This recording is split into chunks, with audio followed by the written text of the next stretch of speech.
Welcome to Burlap Teachers. Enjoy the video. You start by getting the basics out of the way.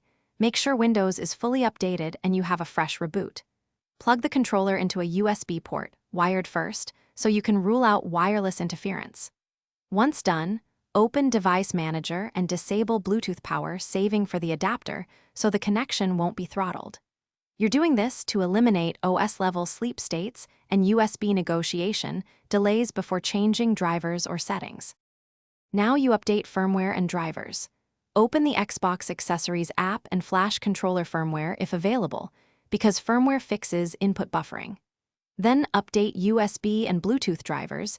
Use your PC maker's installer rather than generic drivers to avoid compatibility latency.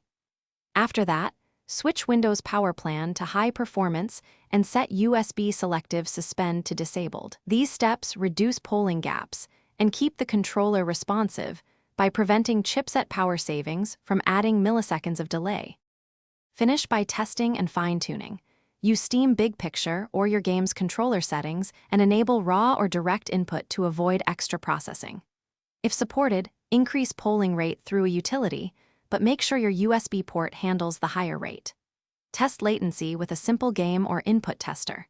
If you still see lag, try a different USB cable or port, repair the controller, or use a dedicated Xbox wireless adapter. One key troubleshooting tip: if repairing and cable swaps fail, roll back recent driver updates that coincided with the issue. Thanks for watching. Consider subscribing if this video helped you.